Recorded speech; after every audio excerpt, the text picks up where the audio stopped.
Welcome class. मेरा नाम भूपेंद्र है और आज हम बात करेंगे मॉडर्न हिस्ट्री की। और मॉडर्न हिस्ट्री में हमारी ये क्लास पहली होने वाली है जिसमें हम औरंगजेब की डेथ के बाद से क्लास अपनी शुरू करेंगे।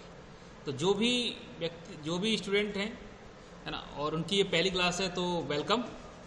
आप शुरुआत से शुरू कर रहे हैं, ठीक है। मॉडर्न हिस्ट्री की पहली क्लास है और आप जुड़ रहे हैं।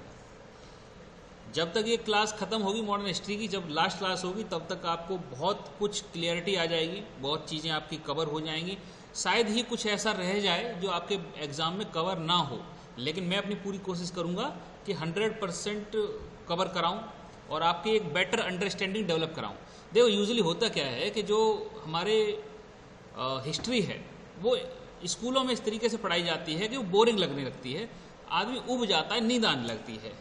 असल में हिस्ट्री ऐसी है नहीं, जैसी बताई जाती है वैसी हिस्ट्री है नहीं। ये काफ़ी इंटरेस्टिंग है। और जिस तरीके से हम साइंस पढ़ते हैं, साइंस में हर चीज़ का एक लॉजिक होता है, रीजनिंग होती है, सेम तरीके से हिस्ट्री में भी हर चीज़ का, हर इवेंट का एक लॉजिक होता है। अब ठीक है, आप ये बोल सकते हो कि सर जो साइंस पढ़ रहे हैं ये हमारे फ्यूचर में काम आएगी, लेकिन हिस्ट्री पे फ्यूचर में तो काम आनी नहीं है ना। तो हम क्यों पढ़ें? और इतना अगर पढ़ भी लें, चलो एग्जाम में दे ही रखा है, तो इतना जोर लगा क्यों पढ़ें, क्यों इतना दिमाग में भरें? तो बात यह है बच्चे, जो हिस्ट्री होती है ना हमारी, तो हिस्ट्री हमें ये नहीं बताती कि हमें इसका इस्तेमाल भविष्य में कहाँ करना है, लेकिन हाँ हिस्ट्री में ये पढ़ के आपको ये पता चल जाएगा कि जो गलतियाँ, जो चीज़ें हम कर चुके हैं उन्हें हम दोहराएं ना, है ना, उनका रिपीटिशन ना हो, कोई आपको बरगलाए ना, कोई आपको मिस इन्फॉर्म ना करे। इन चीज़ों के लिए आपको हिस्ट्री पढ़नी चाहिए।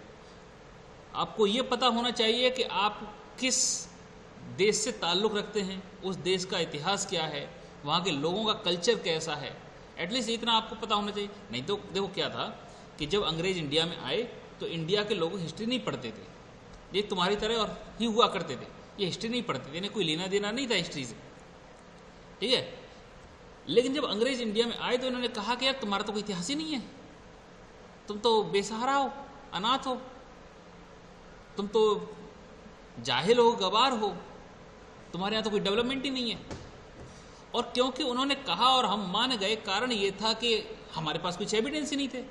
अगर उस समय हमें अपनी इंडस वैली सिविलाइजेशन के बारे में पता होता, अशोक के बारे में पता होता, मॉडर्न कल्चर, गुप्ता के कल्चर के बारे में पता होता, तो हम ये बोल सकते थे कि नहीं नहीं देखो सर ऐसा है कि हम ज़्यादा एडवांस रहे हैं हमेशा से तुमसे, तुम नहीं रहे एडवांस इतने।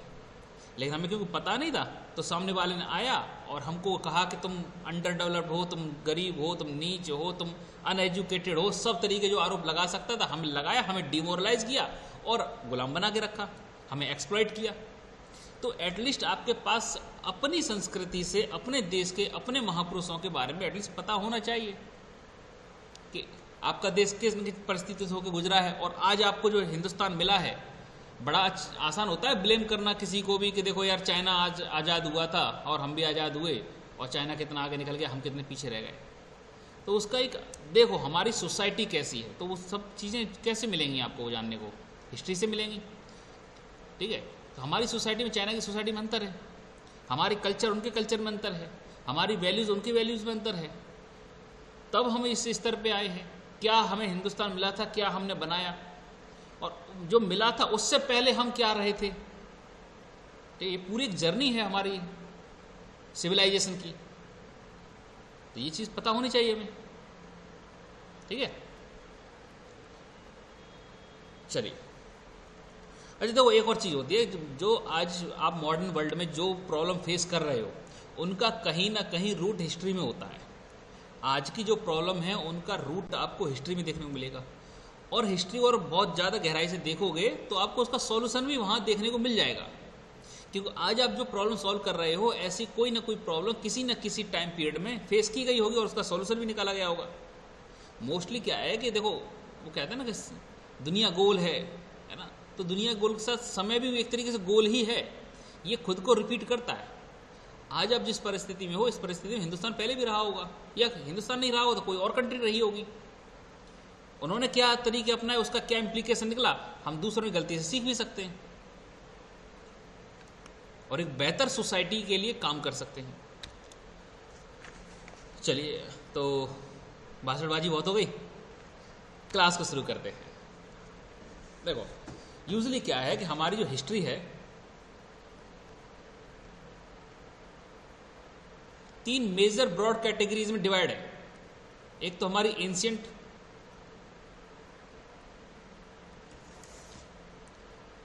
मेडिवल और मॉडर्न। अच्छा, एक और चीज समझना, जब हम एंशिएंट हिस्ट्री की बात करते हैं तो हम ये देखते हैं कि इंसान जो मानव सभ्यता है उसके हमें साक्ष्य कब से मिलते हैं, उसके एविडेंस हमें कब से मिलते हैं, ह्यूमन सिविलाइजेशंस के। इंडस वैली सिविलाइजेशन हमारी अब तक की सबसे पुरानी खोज है कि ठीक है साहब, इससे पहले हमने ह्यूमंस के जो एविडेंसेस हैं, उनके तौर तरीकों के एविडेंस हैं, वो हमें नहीं मिले। इंडस वैली सिविलाइजेशन से हमें मिलते हैं, लेकिन ऐसा नहीं था कि इंडस वैली सिविलाइजेशन से पहले इंसान नहीं हुआ करते थे, होते थे। उन्हें हम बोलते थे प्री हिस्टोरिक। उस रीजन को क्या बोलते थे? प्री हिस्टोरिक, यानी इतिहास से भी पहले का इतिहास। एक तरीके से जब से हम ग्रंथों को लिखना शुरू किए हैं, राइटिंग्स लेकर आए हैं, स्कल्पचर्स लेकर आए हैं, एविडेंसेस जुटाने शुरू किए हैं, उससे उस टाइम पीरियड को बोला जाता है हिस्ट्री। ठीक है, तो आपको इंडस वैली सिविलाइजेशन, वैदिक सिविलाइजेशंस, आपको महाजनपद, ये सब देखने को मिलेंगे। इंडो इस्लामिक्स आपको देखने को मिलेंगे, आपको ये मुगल्स देखने को मिलेंगे, देन आपको ये अंग्रेज देखने को मिलेंगे। यहाँ तक सबके एविडेंस हैं हमारे पास, सबकी चीज़ें हैं, एविडेंस हैं, लेकिन इंडस वैली सिविलाइजेशंस के पहले के एविडेंस नहीं है हमारे पास। ह्यूमन सिविलाइजेशन कैसी थी नहीं जानकारी है। कुछ फॉसिल्स मिलते हैं, कुछ जानवरों के फॉसिल्स मिलते हैं, कुछ ह्यूमंस के फॉसिल्स मिलते हैं। ये पूरा अभी भी खोज चल रहा है। तो जिस चीज़ के बारे में नहीं जानकारी है गहराई में, उसे हमने बोल दिया प्री हिस्टोरिक। भैया ये इतिहास से भी पहले की बात है। हिस्ट्री के हमने 3 पार्ट्स कर लिए, एंशिएंट, मेडिवल और मॉडर्न। ठीक है, मॉडर्न में भी हमने 2 पार्ट कर लिए, प्री इंडिपेंडेंस और पोस्ट इंडिपेंडेंस।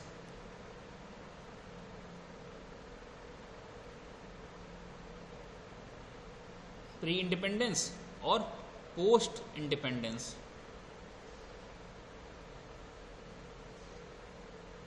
ठीक है, यानी 1947 आज़ादी से पहले का इतिहास और आज़ादी के बाद का इतिहास।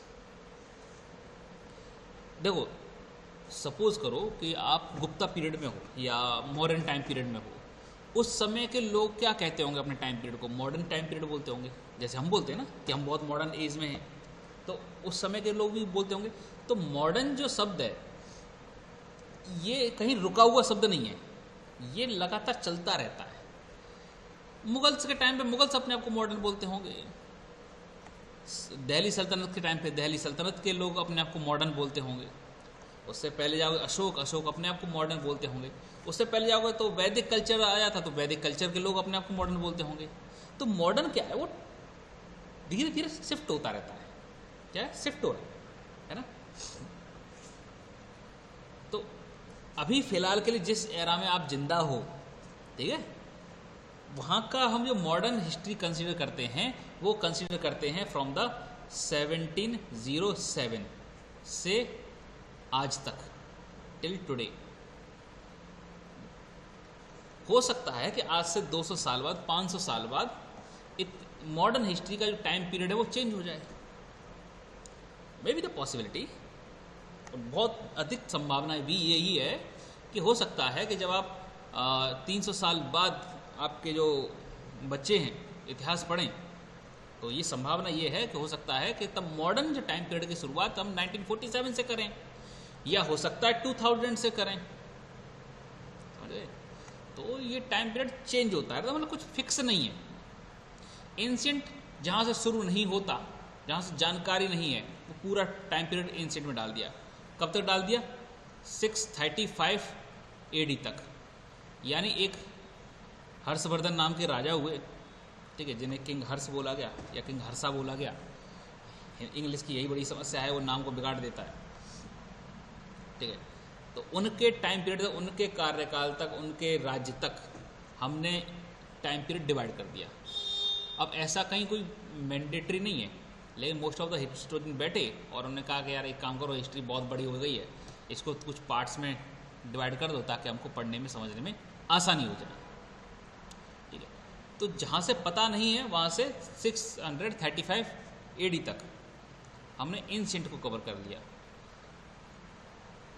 636 AD से हमने 1706 तक हमने मान लिया मेडिवल टाइम पीरियड, ठीक है, मेडिवल टाइम पीरियड को मान लिया। अब ध्यान रखना, ये मान लिया है हमने, अभी फिलहाल के समय की बात कर रहा हूँ। हो सकता है 2000 साल बाद मेडिवल का टाइम पीरियड बढ़ जाए, है ना, बढ़ जाए, संभावना भी है। जैसे मॉडर्न का टाइम पीरियड उस समय चेंज हो गई होगा, 2000 साल बाद कौन इतना इतिहास डेप्थ में पढ़ेगा, कोई नहीं पढ़ेगा। तो उस समय भी टाइम इंसान तो रहेंगे ही, तो ये चेंज हो सकता है। लेकिन फिलहाल के लिए अभी आप यही मान के चलेंगे कि ये कुछ टाइम पीरियड रहा है, ठीक है। अच्छा, हम क्या करते हैं कि जो टाइम पीरियड जो डिवाइड किया है हिस्ट्री का, इसको हम डिवाइड करते हैं किसी कुछ बेसिस हमने देख रखे हैं। जैसे कोई बहुत बड़ी इवेंट घटित होती है, उस इवेंट के घटने से, कुछ इवेंट होने से क्या होता है कि जो कोर्स ऑफ एक्शंस हैं वो चेंज हो जाते हैं, कोर्स ऑफ एक्शन चेंज हो जाते हैं, बहुत बड़ी तब्दीलियां शुरू हो जाती हैं, बहुत बड़े चेंजेस शुरू हो जाते हैं। तो हम उसे एक रिमार्केबल पॉइंट मान के चलते हैं और वहीं से हम हिस्ट्री का डिवाइड कर देते हैं। तो अगर मॉडर्न की बात करें तो 1707 वो टाइम पीरियड है जहाँ पर औरंगजेब की डेथ हुई थी। इसके बाद से जो मुगल किंग आए वो इतने स्ट्रांग नहीं रहे और बहुत लंबे समय तक रूल नहीं कर पाए। देन हम देखते हैं decline of Mughals and advent of Britishers, ठीक है। तो ये हम देखते हैं, क्योंकि औरंगजेब के टाइम तक जो पावर्स हैं काफ़ी स्टेबल्स थी, काफ़ी स्ट्रांग पोजीशन में थे, ठीक है। लेकिन इनके डेथ के बाद सडन चेंजेस आना शुरू करते हैं, 2-2, 4-4, 5-5, 10-10 साल में बहुत बड़े बड़े चेंजेस, मतलब सडन चेंजेस आने शुरू करते हैं, चेंजेस की रफ्तार तेज हो जाती है। औरंगजेब के टाइम तक कांस्टेंट चीज़ चल रही थी सर, ना खास बदलाव नहीं हो रहे थे, उसने अपनी पावर से चीज़ें कंट्रोल कर रखी, ठीक। अब जो 1707 का टाइम है, हम हिस्ट्री में सिर्फ एक एम्पायर को नहीं पढ़ते, हम पढ़ते हैं उस समय की कंटेम्पररी कंडीशंस को। कंटेम्पररी कंडीशंस में बात करूं तो अगर हम हिंदुस्तान की बात करें, इंडिया में, हम देख पाएंगे कि बहुत बड़े एरिया पर मुगल्स राज कर रहे थे। इसके अलावा मुगल्स के अलावा भी कई सारे राजा थे, हम उनके बारे में भी जानेंगे, कंटेम्पररी चीज़ें भी लेकर चलेंगे। तो अगर हम देखें औरंगजेब के टाइम तक हमारे पास 4 मेजर प्लेयर देखने को मिलते हैं, 4 मेजर प्लेयर्स। कौन कौन? पहले खुद मुगल्स, सिख,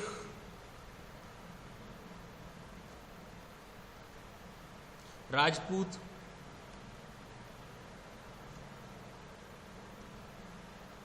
मराठास, ठीक है। ये उस समय, हालांकि और भी छोटे छोटे राजा थे लेकिन सिग्निफिकेंट नहीं थे। ये 4 मेजर प्लेयर हैं जिनके एक मूवमेंट से पूरा इतिहास चेंज होता है, सीमाएं चेंज हो जाती हैं, पॉलिसी चेंज हो जाती हैं, ठीक है। तो 4 मेजर उस समय प्लेयर हुआ करते थे, सबसे बड़े मुगल्स, देन सिख, राजपूत, मराठा, ठीक। जब मुगल्स कमजोर होते हैं, ध्यान रखना, जब मुगल्स कमजोर होते हैं तब होता यह है कि मुगल्स के टाइम पे जो पावर्स थी वो इमर्ज होती हैं, ठीक है। छोटे छोटे नए राजा, नए प्रिंसली स्टेट्स बनने शुरू होते हैं, जैसे अवध, बंगाल,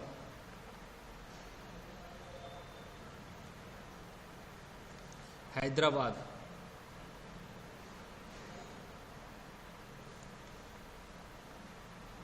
कर्नाटक, मैसूर, और भी छोटे छोटे डेवलप होते हैं। फिलहाल आप ये देखो कि जब बड़े प्लेयर्स, जब कोई बड़ा प्लेयर गिरता है, ध्यान रखना, जब कोई बड़ा साम्राज्य टूटता है तो कई छोटे छोटे साम्राज्य खड़े होते हैं, कई छोटे छोटे प्रिंसली स्टेट्स खड़े हो जाते हैं। तो यही हमने, और ये जो ट्रेंड है ये हर बार होता है। आज को अगर हम देखें, इंडियन गवर्नमेंट अगर कमज़ोर हो जाए, भारत सरकार अगर कमज़ोर हो जाए, तो आपको देखने को मिलेगा कि बहुत से इंडियन स्टेट्स अलग अलग देश की मांग करना शुरू कर देंगे। जैसे आपका जम्मू एंड कश्मीर इंडिया से अलग होने की बात करेगा, तमिलनाडु इंडिया से अलग होने की बात करेगा, आपके नॉर्थ ईस्ट स्टेट्स इंडिया से अलग होने की बात करने लगेंगे। आपके जो भी जिसको भी लगता है कि वो इंडिपेंडेंट रह सकता है, वो सब भारत इंडिया एज यूनियन इसे छोड़ देंगे, भारत को छोड़ देंगे, इंडिपेंडेंट अथॉरिटी स्टैब्लिश करने की कोशिश करेंगे। इसलिए कॉन्स्टिट्यूशन मेकर इंडिया के बहुत अच्छे भली भांति उन्होंने इतिहास पढ़ा था, उन्हें पता था कि अगर हमने सेंटर को कमज़ोर किया तो फिर हिंदुस्तान ही नहीं बचेगा। तो इसलिए इंडियन कॉन्स्टिट्यूशन में हमेशा सेंटर की जो पावर्स हैं वो ज़्यादा रहती हैं, और हम सेंट्रलाइज्ड वे में ज़्यादा रहते हैं। ठीक है, सेंटर बहुत स्ट्रांग है, इसीलिए स्ट्रांग बनाया गया है। ठीक है,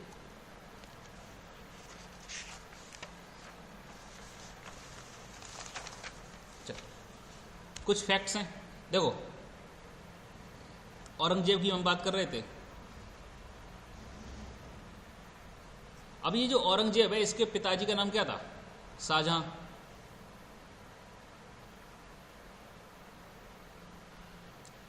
अब ये शाहजहां वही है जिसने ताजमहल बनवाया था, जिसने लाल किला बनवाया था। ठीक है, उनका लड़का कौन है? औरंगजेब। औरंगजेब को एक और नाम से जानते हैं जिसे हम बोलते हैं मुई उद, मैं लिख देता हूं, मुही अल दीन मोहम्मद।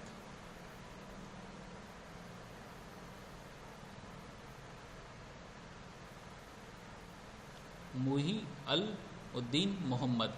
एक और नाम है इसका आलमगीरी।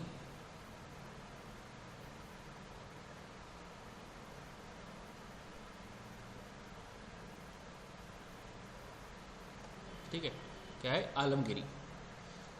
औरंगजेब कब से काम करता है? तो देखो, औरंगजेब की वैसे बर्थ तो हुआ था उसका 3 नवंबर 1618 में। ठीक है, 3 नवंबर 1618। लेकिन उसका शासनकाल यानी रेन, उसका रेन कब से शुरू होता है? 1658 से लेकर 1707 तक, लगभग ये 50 साल राज करता है। ठीक है, कब? लगभग 50 साल राज करता है। और जब ये राजा बना था तब तक लगभग ये 40 साल का आसपास का ये रहा होगा। ठीक है, तो जब ये मरा तो लगभग 90 साल की उम्र में ये मरा। तुम समझ रहे हो एक चीज़? उस समय तुम ये मान के चलो कि जो शादियां होती थी काफ़ी अर्ली एज में हो जाती थी। तो औरंगजेब का जो बेटा होगा, सपोज करो कि उसने औरंगजेब ने शादी की और बच्चा हो गया, तो औरंगजेब का जो लड़का होगा और वो जब गद्दी पर बैठेगा तब तक उसकी उम्र 60 साल हो चुकी थी।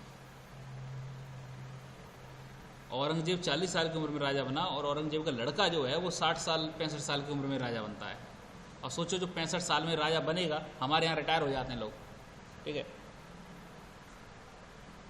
खैर, ये कौन सा रूलर था Aurangzeb? That is one 6th ruler of Mughal dynasty. कौन था ये? 6th ruler. ठीक, औरंगजेब के बाद राजा बनता है, मैंने बताया इसका बेटा राजा बनता है। क्या नाम था उसका? बहादुर शाह। क्या नाम है इसका? बहादुर शाह।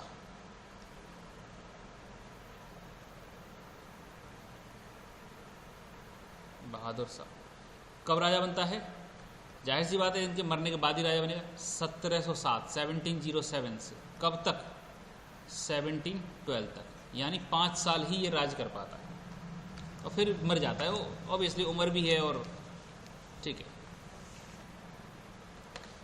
अब ये जो बहादुर शाह जब राजा बनता है ना, तो ये कुछ नए चेंजेस लेकर आता है। चेंजेस क्या लेकर आता है? जो औरंगजेब करता रहा, औरंगजेब बेसिकली जाना जाता है अपनी क्रूरता के लिए। ठीक है, जाना जाता है अपनी पॉलिसीज, हार्श पॉलिसीज़ को लेकर। तो मैंने आपसे ये कहा था कि औरंगजेब के टाइम पे 4 मेजर पावर्स हुआ करती थी, सिख, राजपूत, मराठा। क्योंकि मुगल्स पावरफुल थे तो इनके साथ कैसा सलूक करेंगे ये मुगल्स डिसाइड करते थे।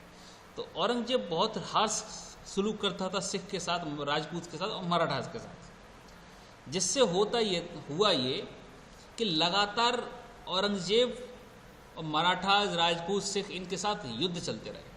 औरंगजेब ने पूरी जिंदगी लड़ाई की है, पूरी जिंदगी, उसे शांति मिली ही नहीं। ठीक है, क्योंकि आप बहुत लंबे समय से लड़ाई कर रहे हैं तो आपका पैसा भी कम हो गया है ना, और आप की सेना भी कुछ कमज़ोर पड़ेगी। ठीक है, पैसे ख़त्म होंगे। तो जब औरंगजेब मरा तो खाली खजाना छोड़कर मरा। बहादुर शाह को कुछ नहीं मिला, पूरा खजाना खाली मिला। अब बहादुर शाह ने बोला कि मेरा बाप जो करता रहा मैं भी वैसे करूंगा तो नहीं कर पाऊंगा क्योंकि पैसा खत्म हो चुका है। क्या किया जाए, अब वॉर कर नहीं सकते तो सबसे आसान तरीका यह है कि अभी वॉर को टाल दो। कैसे टाल दो? पीस ट्रीटी साइन कर लो, शांति स्थापित कर लेते हैं। तो और बहादुर शाह ने जो पॉलिसीज अपनाई वो मोस्टली कंसिलिएशन की पॉलिसी थी। कंसिलिएशन यानी मंडवाली कर लेते हैं, आपस में बातचीत कर लेते हैं, तुमको जो चाहिए हमको जो चाहिए, इसमें थोड़ा मोलभाव कर लेते हैं। ठीक है, पीस की पॉलिसी अपनाई। रिजल्ट ये निकला इसकी पॉलिसीज को लेकर कि जो अंबेर है और मारवाड़, ठीक है, अंबेर और मारवाड़, ये जय सिंह और अजीत सिंह को दे दिए गए। अंबेर दे दिया गया जय सिंह को और मारवाड़ दे दिया गया अजीत सिंह को। ठीक, अब हालांकि ये लोग इसी चीज़ के लिए लड़ रहे थे तो उन्होंने कहा लड़ूंगा तो हम तुमको जो तुमको चाहिए वो हम तुमको दे देते हैं।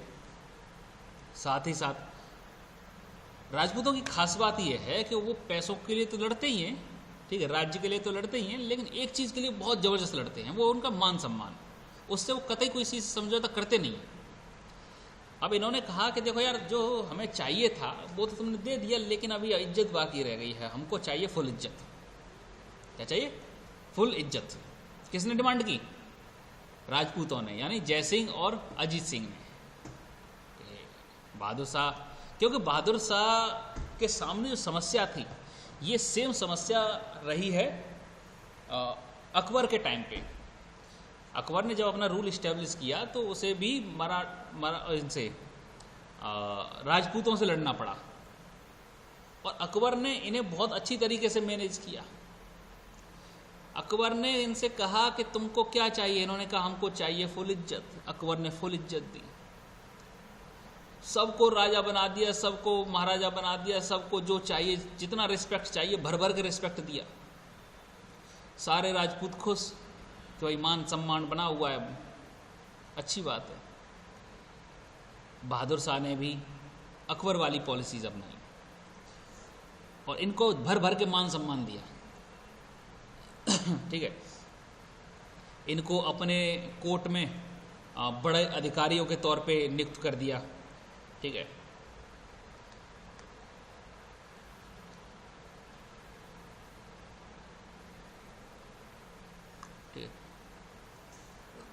इन्हें सूबेदार बना दिया। कहाँ का? अब ये सूबेदार क्या होता है? सूबेदार बना दिया मालवा का, मालवा और गुजरात।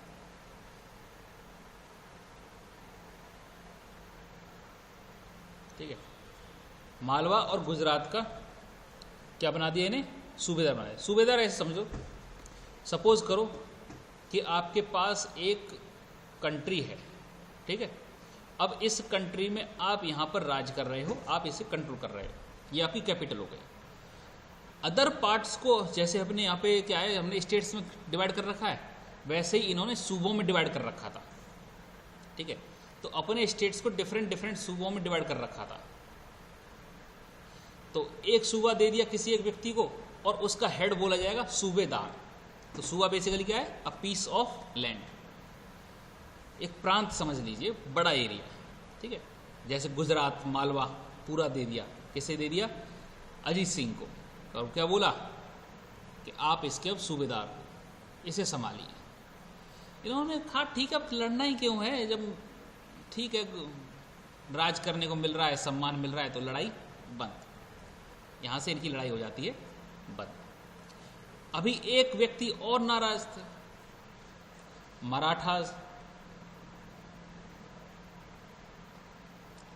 मराठास ये भी कुछ अपनी डिमांड कर रहे थे। इन्हें चाहिए था सरदेशमुखी। क्या चाहिए? सरदेशमुखी।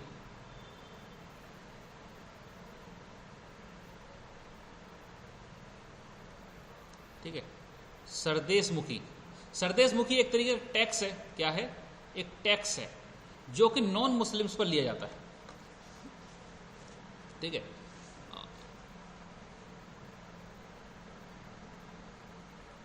तो सरदेशमुखी टैक्स।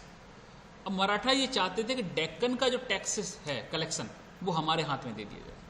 यानी डेक्कन की जो सरदेशमुखी है ये हमारे हाथ में दे दी जाए और हम इससे टैक्स कलेक्ट करें और इस टैक्स में से कुछ हिस्सा हम मुगल्स को देंगे। बहादुर शाह ने बोला ठीक है, डन, आप टैक्स कलेक्ट करिए, आपको हमने दे दी सरदेशमुखी। और आपके जो लीडर हैं, ठीक है, साहू, उन्हें हमने किंग ऑफ मराठास स्वीकार कर लिया। So they accept Sahu as a king of Marathas.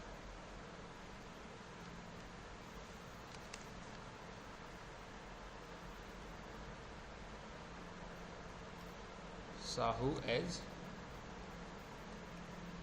King of Marathas.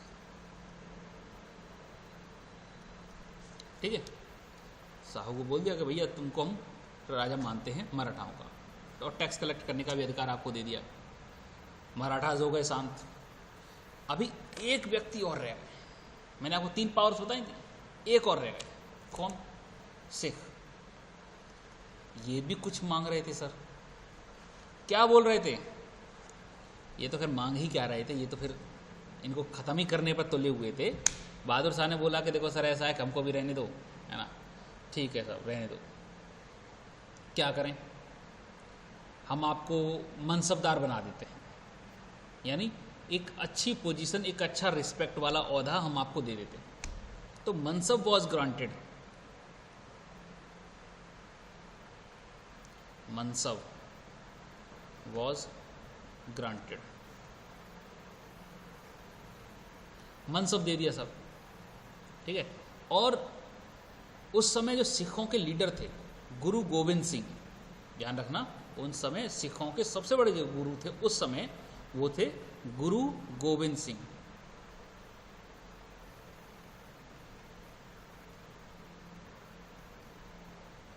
इनके साथ पीस ट्रीटी साइन कर ली।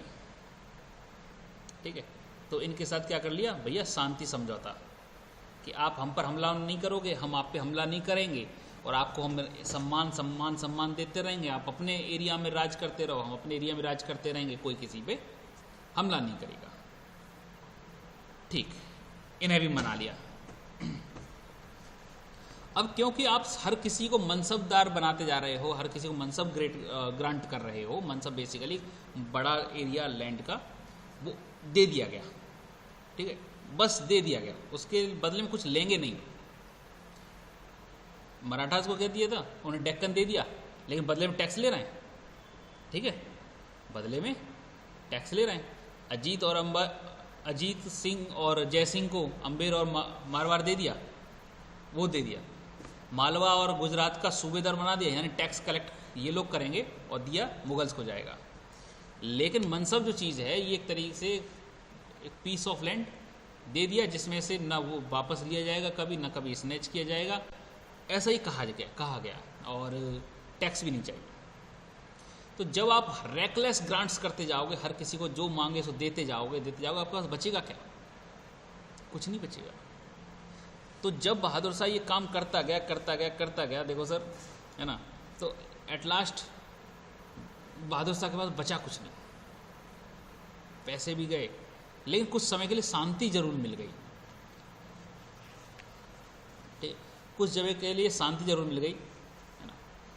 तो क्योंकि जो कुछ राजा थे जो मुगल से तौर तरीक़ों से नाराज़ थे, वो फिर साथ आ गए, कहे कि नहीं ठीक है, हम आपको राजा स्वीकार करते हैं, महाराज स्वीकार करते हैं, सम्राट स्वीकार करते हैं, जो स्वीकार कराना है करा लो। ठीक है, एक गुडविल क्रिएट हो गई। अब क्योंकि शांति हो चुकी थी, लगातार टैक्स आ रहा था, तो इकोनॉमिकली भी स्ट्रेंथ मुगल एम्पायर होता जा रहा था, रिकवर कर रहा था खुद को। अनफॉर्चुनेटली या फॉर्चुनेटली जो भी कहो, 1712 में डेथ हो जाती है। किसकी? बहादुर शाह की। बहादुर शाह। ठीक है, अब देखो, मैंने तुमसे कहा कि ये सबको बांटे जा रहे थे, तो बहादुर शाह क्योंकि हर किसी को जो मांग रहा था उसे दे देते थे, तो बहादुर शाह को एक टाइटल मिला। क्या मिला? शाह ए बेखबर, यानी ऐसा राजा जिसको यही पता नहीं है कि उसने किसे क्या क्या दे दिया, सब बांट दिया। तो इसे एक और नाम दिया गया, शाह ए बेखबर। ध्यान रखना, शाह ए बेखबर या साहिब ए बेखबर। साहिब ए बेखबर।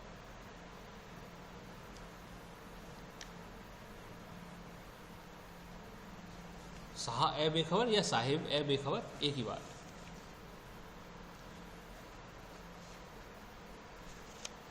ठीक है,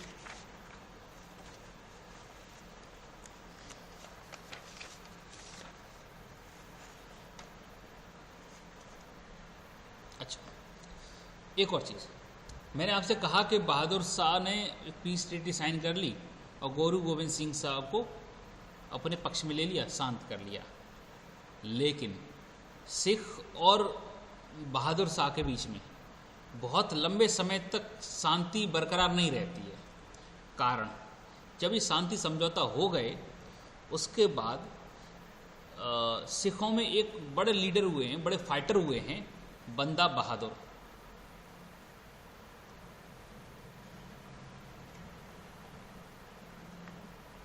बंदा बहादुर क्या, कौन हुए? बंदा बहादुर। इन्होंने कहा कि देखो गुरु गोविंद सिंह साहब, आपने साइन कर लिया, ठीक है, लेकिन हमको इन मुगल्स पे कोई भरोसा है नहीं, हमको अपनी सिक्योरिटी परमानेंट करनी है, इनके भरोसे हम नहीं रह सकते। इन्होंने क्या कि एक किला है, लोहगढ़ किला, एक फोर्ट है, क्या बोलते हैं इसे? लोहगढ़।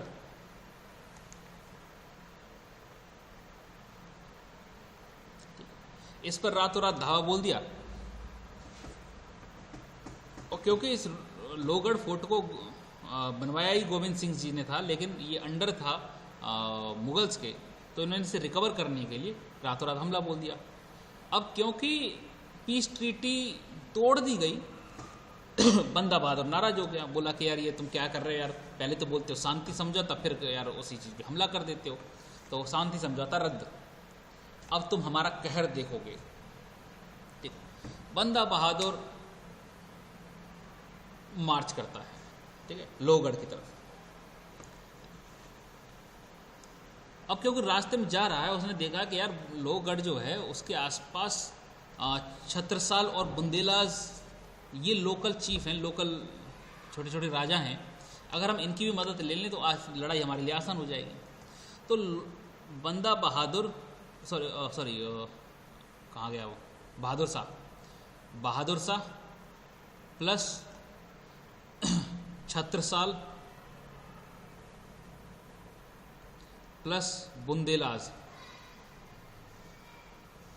इन दोनों को साथ में लेकर बहादुर शाह मार्च करता है लोहगढ़ फोर्ट की तरफ, और लोहगढ़ फोर्ट को दोबारा से अपने कब्जे में ले लेता है। जितने भी सैनिक उस समय पकड़े जाते हैं, बड़ा हार्श ट्रीटमेंट उनके साथ होता है। ठीक है, अब आप कहोगे सर ये छत्रसाल और बुंदेलाज क्यों इनके साथ चले गए बहादुर शाह के साथ? बहादुर शाह ने कुछ पैसे दे दिए होंगे, ठीक है, और दूसरा ये बंदा बहादुर कुछ उत्पाती किस्म के व्यक्ति थे, है ना, ये थोड़े से लड़ाई में ज़्यादा फोकस करते थे। अब क्योंकि छत्रसाल बुंदेलाज से भी इनकी लड़ाई हो रखी थी, तो इन्होंने कहा कि दुश्मन का दुश्मन क्या होता है? दोस्त होता है, तो हो गए साथ ही। रिजल्ट ये निकला कि बहादुर शाह ने लोहगढ़ फोर्ट को रिकैप्चर कर लिया।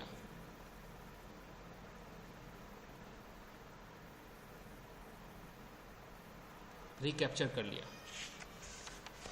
ठीक है।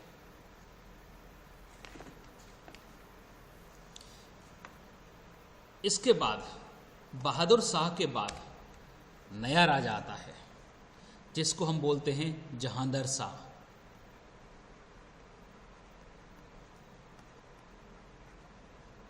जहांदर शाह कब आता है? जब वो मरा होगा तभी आया होगा, तो यानी 1700, इरेजर लगाना ही पड़ेगा क्या? ठीक है, देखो 1712 में बहादुर शाह आता है। ये भी बहुत लंबे समय तक नहीं रह पाता। अब आप कहोगे सर कितने लंबे समय तक नहीं रह पाता? भैया 1 साल नहीं टिक पाता ये। 1713 में इसका tata bye bye good night हो जाता है, ठीक है।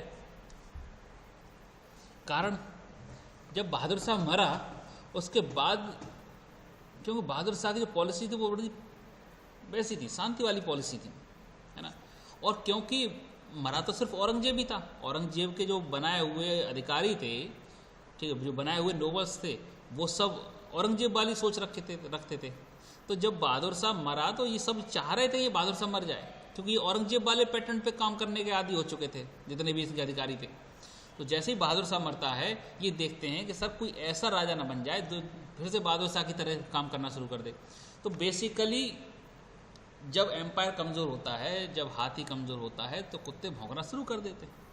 तो जब राजा कमज़ोर होने लगे, है ना, कोई स्टेबल टाइम पीरियड नहीं देखने को मिलता है, तो हम ये देखते हैं कि जो उनके यहाँ जो कर्मचारी काम कर रहे हैं वो अपने आप को बॉस समझने लगते हैं, ठीक है, वो अपने आप को बॉस समझने लगते हैं।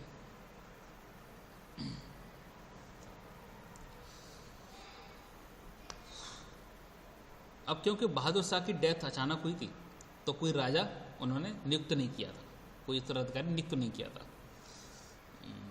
होता यह है, राजा की डेथ के बाद उनके परिवार के घर के जो भी लोग थे वो सब अपने आप को क्लेम करना शुरू कर देते हैं कि भैया हम इस गद्दी के उत्तराधिकारी हैं, सब क्लेम करते हैं। अब क्लेम सही उसका निकलेगा जो पावरफुल होगा, और पावरफुल होने का मतलब उन अधिकारियों का जिसको सपोर्ट होगा। तो इन अधिकारियों में भी ग्रुपिंग हो जाती है, ये अधिकारी भी आपस में बट जाते हैं। तो सपोज करो 2 ग्रुप के अधिकारी हैं, 2 गुटों के अधिकारी हैं, और दोनों ने एक एक व्यक्ति को उठा रखा है कि हम इसको राजा बनवाएंगे, इसको राजा बनवाएंगे, एक दूसरे के खिलाफ कॉन्स्पिरेसी करेंगे, मारेंगे, काटेंगे, जो भी करेंगे। और हर ग्रुप चाहेगा कि वो जीते, क्योंकि अगर एक ग्रुप का व्यक्ति अपने मन चाहे एक ग्रुप अपने मन चाहे व्यक्ति को राजा बना देगा तो वो ग्रुप आज़ाद हो जाएगा, जैसे चाहे वैसे शासन करेगा, ठीक है। उस ग्रुप के जो मैंने कहा अधिकारियों का ग्रुप बन गया, उस ग्रुप के जो लीडर थे उस लीडर का नाम था जुल्फिकार खान। नाम याद रखें ना,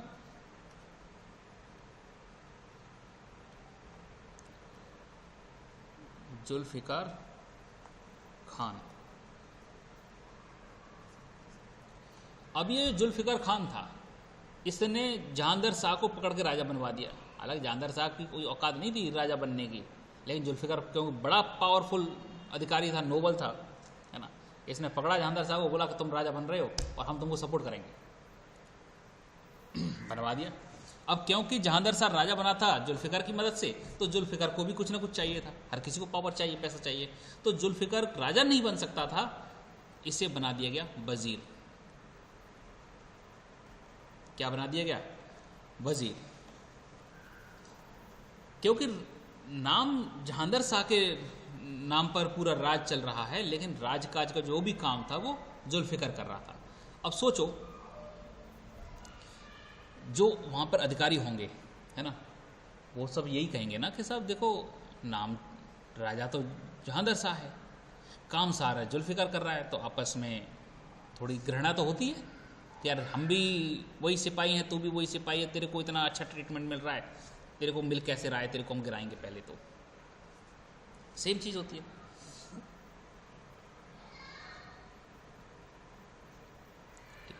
तो जुल्फिकार क्या करता है, जुल्फ़िकर बहुत जल्दी ये चीज़ें भांप जाता है कि देखो हम ना औरंगजेब वाली पॉलिसी में बहुत लंबे समय तक नहीं जा सकते। बहादुर शाह जो कर रहा था वो ठीक कर रहा था, तो बहादुर शाह वाली पॉलिसीज को ही कंटिन्यू करता है। सो ही कंटिन्यू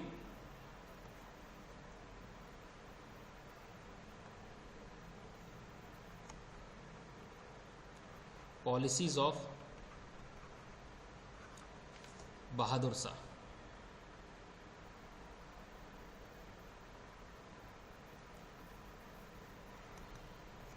यानी वही पॉलिसी कि आओ चलो मिल बैठकर हिंदुस्तान को लूटते हैं, ठीक है, राज करते हैं, मिल बांट कर राज करते हैं, ठीक है। इसके कुछ बड़े कदम उठाए गए जहांगीर शाह के टाइम पीरियड में। उठाए जुल्फ़िकार ने थे, नाम जहांगीर का था, तो हम हमेशा ये कहेंगे हाँ जहांगीर ने ये काम किया, ठीक है। पहला काम, जिजिया को खत्म कर दिया।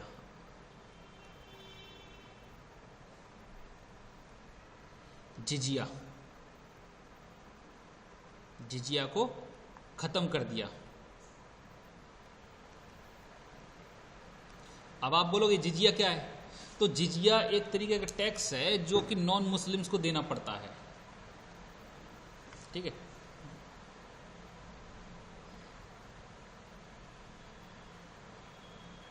Tax on non Muslims,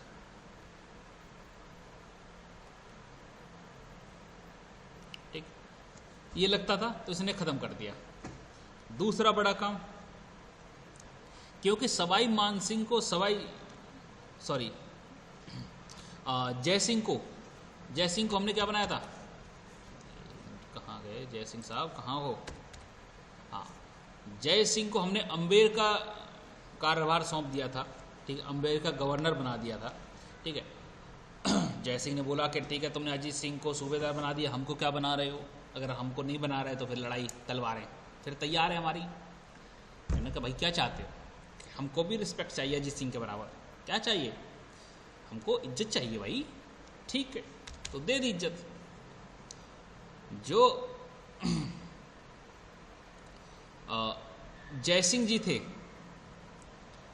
Jaisingh, इनको एक टाइटल दे दिया, मिर्जा राजा सवाई, बड़ा टाइटल दिया।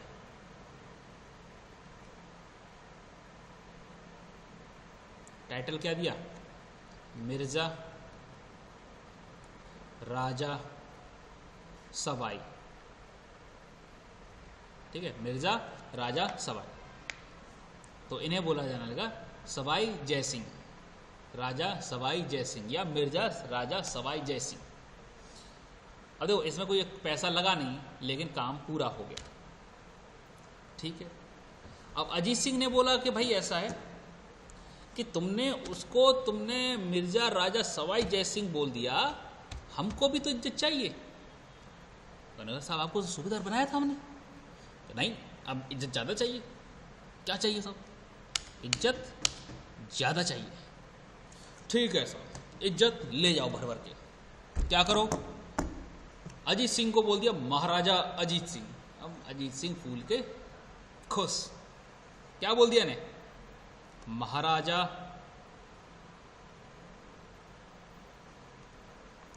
अजीत सिंह।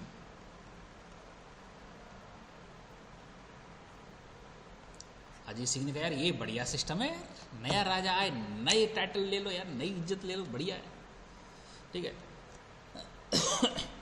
और इन्हें गुजरात और मालवा का क्या बनाया था, पहले सूबेदार बनाया था।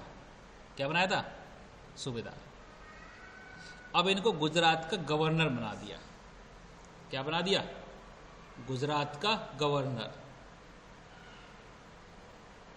Governor of Gujarat.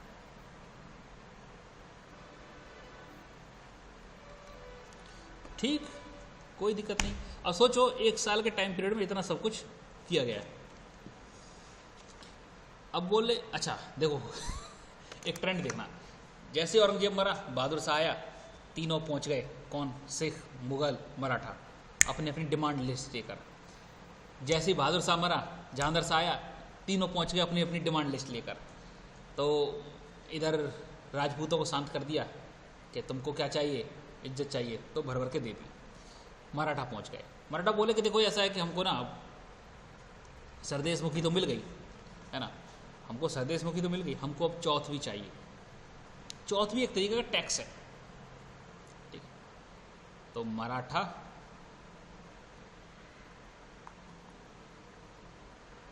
Got Chauth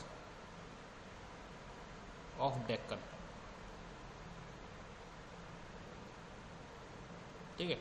Maharaja got Maratha got chauth of Deccan. Chauth मतलब एक तरह से चौथा हिस्सा, टैक्स कलेक्शन में एक तरीके का चौथा हिस्सा, ठीक है साहब। इन्हें भी मिल गई।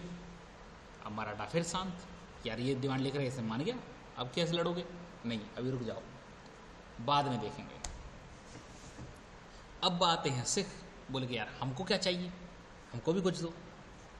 इन्होंने बोला नहीं, तुमको नहीं देंगे, तुम एक बार धोखा दे चुके हो, ठीक है। लोहगढ़ फोर्ट पे तुम्हारे बंदा बहादुर ने कब्जा के दोबारा कर लिया, है ना, तुमको कोई कंसेशन नहीं है।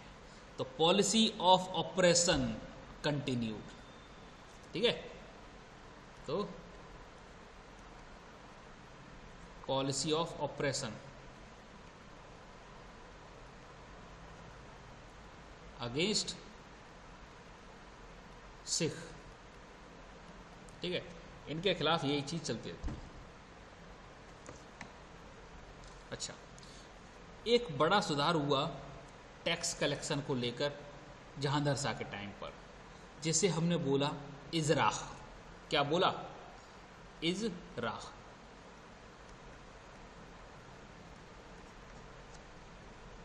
ठीक है, इजराह।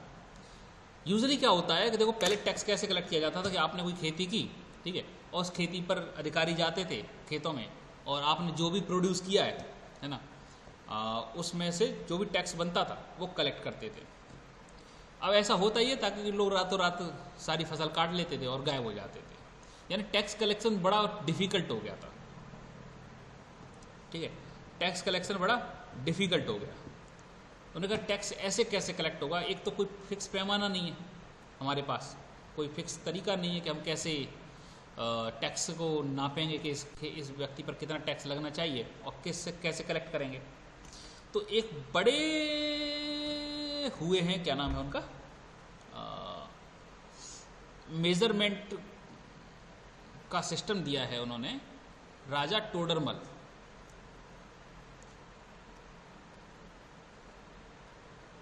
टोडरमल, ठीक है। इन्होंने कहा कि देखो एक काम करो, जो खेत हैं इनको ना आप ऐसे मत बोलो कि आप जो भी उगाओगे उसमें से हम आपको 10 इतना लेंगे, इतना परसेंटेज मत बोलो। आप बोल दो कि तुम्हारे पास इतना खेत है, हम तुमसे इतना लेंगे, चाहे तुम उगाओ या मत उगाओ, ठीक है। फिक्स्ड रेट कर दो, चाहे आपकी पैदावार हो या ना हो, ठीक है। तो राजा टोडरमल ने बोला कि आप फिक्स्ड रेट कर दो ताकि टैक्स कलेक्शन आसान हो जाए, फिक्स रेट ऑफ टैक्सेस, ठीक। तो सरकार ने क्या बोला, सरकार गई और बोली कि देखो ऐसा है कि ये ज़मीन है, ठीक है, और इस ज़मीन से हम इतना तुमसे टैक्स लेंगे, कौन कौन इस ज़मीन को हमसे लेने को तैयार है। एक तरीके से कॉन्ट्रैक्ट फार्मिंग पर चले गए। ध्यान रखना, इजरा एक तरीके क्या है, contract farming between farmer and government,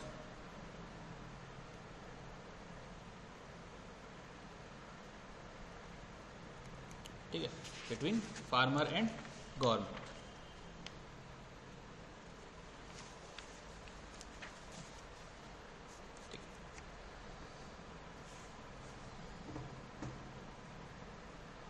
अब क्योंकि इतना सब कुछ काम कौन कर रहा था, इतना सब कुछ काम कर रहा था जुल्फिकार। जहांगीर साहब बोला है कि यार राजा मैं हूं या तू है। जुल्फिकार ने बोला सर राजा तो आप हो, या फिर मैं कुछ नहीं क्यों नहीं कर रहा, तू भी सारे काम क्यों कर रहा है। मैंने कहा सब काम तो हम ही करेंगे, राजा तो हमने आपको बनाया। अब क्या हुआ, जहांगीर साहब और जुल्फिकार के बीच में थोड़ी तनातनी हो गई, थोड़ी सी वो हो गई, क्या कहते हैं, कन्फ्यूजन। शक एक दूसरे को होने लगा कि यार कल को ऐसा ना हो कि जहांगीर साहब इतना पावरफुल हो जाए और मेरे को मार दे, हटा दे और खुद राजा बन जाए। जहांगीर साहब बड़ा वो हुआ, घबराया। जहांगीर साहब ने जुल्फिकार की पावर्स को कर्टेल करना शुरू कर दिया, इसके पर काटने शुरू कर दिए। जुल्फ़िकार बोला कि मेरी बिल्ली और मुझी से मैं हूँ, नहीं चलेगा, क्या करें? जुल्फ़िकार ने बोला कि देख ऐसा है कि अगर मैं तेरे को राजा बना सकता हूँ तो मैं किसी को भी राजा बना सकता हूँ। अच्छा ये बात है।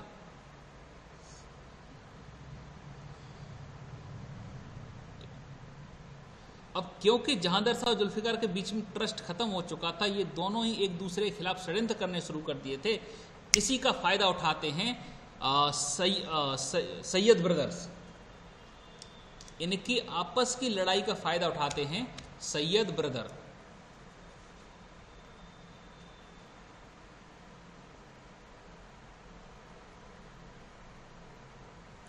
अब सैयद ब्रदर एक तरीके से मैंने आपसे बताया था कि जुल्फ़िकार जब बना था, जुल्फ़िकार जब पावर में आया तो कई और भी गुट्स हुआ करते थे, है ना, अधिकारियों के, नोबल्स के। तो एक गुट के लीडर हुआ करते थे सैयद ब्रदर। तो उन्होंने कहा कि अभी राजा और वजीर के बीच में आपस में थोड़ा लड़ाई चल रहा है, इसका फ़ायदा उठाओ। और फ़ायदा क्या उठाओ कि जहांदर शाह का जो भतीजा था इसको राजा बना लेते हैं। ठीक, क्या करोगे? हमला करवाओ। और जहांदर शाह और इसके भतीजे के बीच में लड़ाई करवा दी। जुल्फ़िकार को ख़त्म करवा दिया सैयद ब्रदर्स ने, और सैयद ब्रदर्स ने राजा बनवा दिया फ़र्रुखशियार को। ये किसे राजा बनवा दिया? फ़र्रुखशियार।